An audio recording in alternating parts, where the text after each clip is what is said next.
নমস্কার বন্ধুরা, আমি সঙ্গীতা আর আপনাদের সকলকেই স্বাগত সঙ্গীতার লাইফ সাইকেল চ্যানেলটিতে।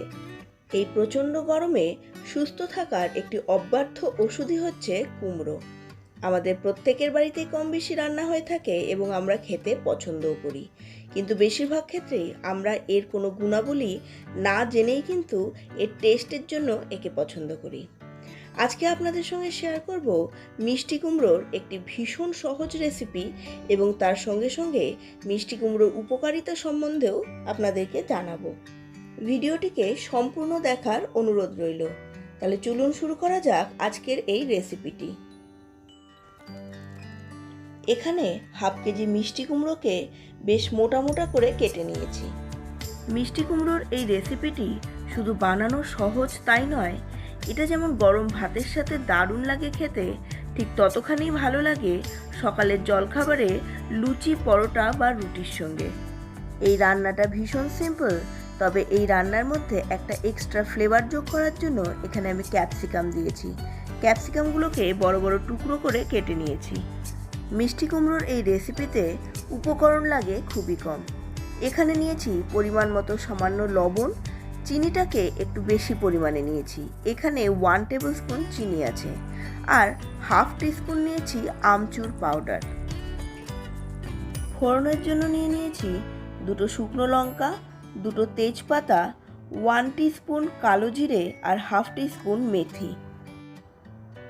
কড়াই গরম করে এর মধ্যে সামান্য পরিমাণ সরষের তেল দিয়ে দেব। এখানে আমি 1 টেবিল স্পুন সরষের তেল দিয়েছি।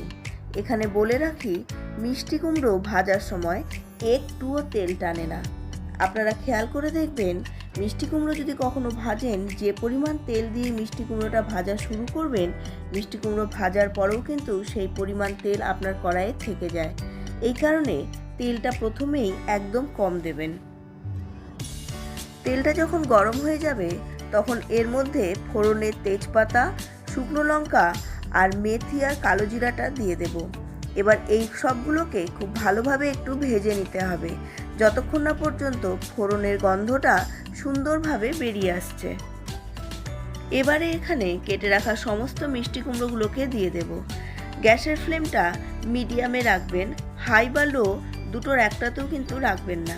এরপরে এই মিষ্টি কুমড়োগুলোকে খুব ভালোভাবে ভেজে নিতে হবে, যাতে এর আউটার লেয়ারটা লাল হয়ে যায়। আপনারা যখনই কোনো সবজি রান্না করবেন, সবজিটাকে সবসময় খুব ভালোভাবে ভেজে নেবেন। এতে দেখবেন সবজির ভেতরকার কাঁচা গন্ধটা বেরিয়ে যাবে এবং সবজির যে নিজস্ব গন্ধটা থাকে সেটা অনেক বেশি প্রমিনেন্ট হয়ে যাবে।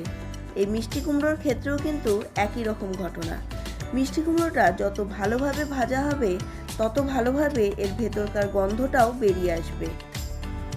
আপনারা যখন এই মিষ্টি কুমড়োটাকে একদম লাল করে ভেজে নেবেন, তখন দেখবেন এর গন্ধটাই কিন্তু একদম চেঞ্জ হয়ে যাবে।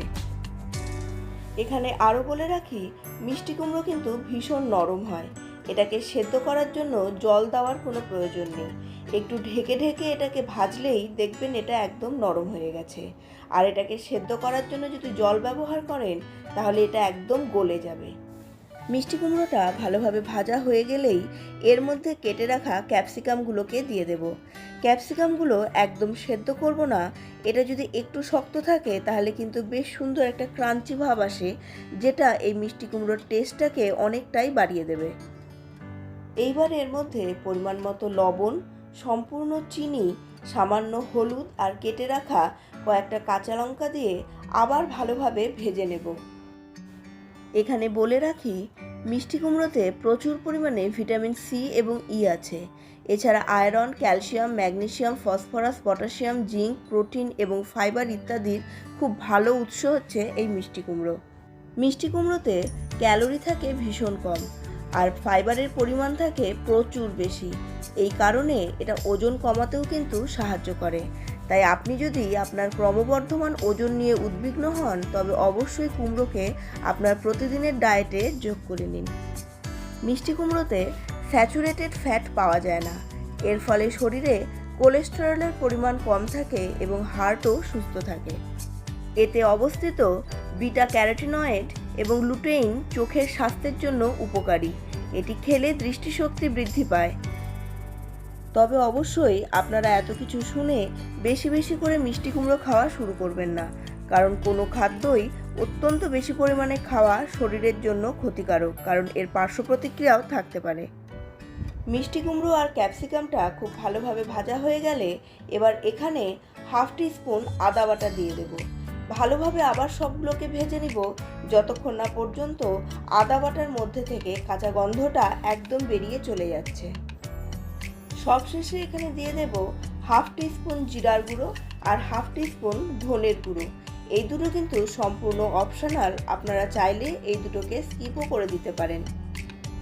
এরপরে আবার সবগুলোকে ভালোভাবে মিশিয়ে নিয়ে মিনিট 2-3 ভেজে নেব।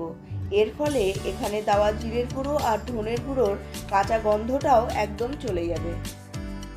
সমস্ত মশলাগুলো যতক্ষণে ভালোভাবে কষানো হয়ে যাবে ততক্ষণে মিষ্টি কুমড়োটা নরমও হয়ে যাবে। এবার এখানে যে আমচুর পাউডারটা নিয়েছিলাম সেটাকে দিয়ে দেব। এবার সবগুলোকে ভালোভাবে মিশিয়ে নিয়ে গ্যাস ওভেনটা বন্ধ করে ঢেকে রেখে দেব মিনিট 5-7 জন্য।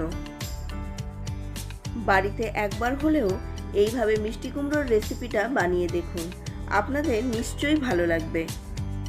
আজকের রেসিপিটি যদি আপনাদের ভালো লেগে থাকে তাহলে একটা লাইক অবশ্যই করে দেবেন। আপনাদের এই একটা লাইক আমার মনোবলকে অনেকটাই বাড়িয়ে দেয়। আর এই রকম আরও সুন্দর সুন্দর এবং ইউনিক ধরনের রেসিপি পেতে চাইলে আমার চ্যানেলটিকে অবশ্যই সাবস্ক্রাইব করে নিন। আর চ্যানেলটিকে সাবস্ক্রাইব করে নিলে পাশে থাকা বেল বাটনের অলে ক্লিক করে দিন, তাহলে আমার প্রতিটি নতুন রান্নার নোটিফিকেশন আপনাদের কাছে পৌঁছে যাবে। আপনাদের সঙ্গে দেখা হচ্ছে পরবর্তী আরেকটি নতুন ধরনের রান্নার ভিডিও নিয়ে। ততক্ষণ সুস্থ থাকুন, ভালো থাকুন এবং রেসিপিগুলোকে অবশ্যই বাড়িতে ট্রাই করুন।